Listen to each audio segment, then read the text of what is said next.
एक 67 दिवसाचा हा प्लॉट आहे। तर या ठिकाणी केरन टेक्नॉलॉजी पहिल्यापासून वापरलेला आहे। आपण पाहू शकता एकदम जमीन एकदम भुसभुशीत झालेला आहे। आणि या ठिकाणी जो आपण जो माल पाहतो तो खालून पसरत झाला, बंचचे बंच लागला आहे। आणि जी शिटिंग आहे ती पूर्ण 100% झालेली आहे। या ठिकाणी कसली गळ नाही आहे। आणि खालून वरपर्यंत जे पाहिलं तर पूर्ण शिटिंग चालू आहे। आणि जे आपण जे पेरलं जे अंतर म्हणतो ते पेरल्यानंतर एकदम छोटं आहे, असं छोटं पाहिजे तर मग त्या ठिकाणी माल चांगला लागतो। आणि जी वर जी शेटिंग चालू आहे ती खूप छान प्रकारे चालू आहे। म्हणजे या ठिकाणी कसली डिपेन्डन्सी नाही आहे।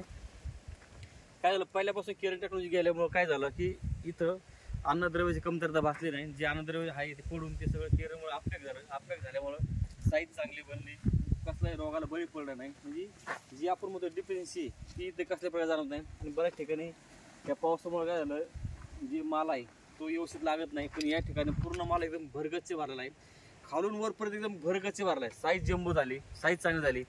एवढ्या कमी दिवसाच्या अंतराने खूप जबरदस्त प्लॉट बनलेला आहे। आणि हा प्लॉट 2.5 एकराचा आहे। आपण कुठेही पाहू शकता एकसारखा प्लॉट बनला आहे। आणि शेतकरी खूप समाधानी आहे टेक्नॉलॉजी वापरून।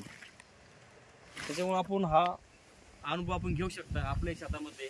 कारण जे पण ताकदीची इथे बांधलेली आहे, जे पण ताकदी बांधल्यामुळे पीक रोगाला कमी वेळ पडले आणि साईज चांगली झालेली आहे। मित्र, आपण आपल्या शेतीची आर्थिक गणित बदलू शकता। आपण आपला असा प्लॉट जबरदस्त बनवू शकता। एक केरन मार्केट आपण भेट घेऊन आपला प्लॉट चांगला बनवू शकता। धन्यवाद।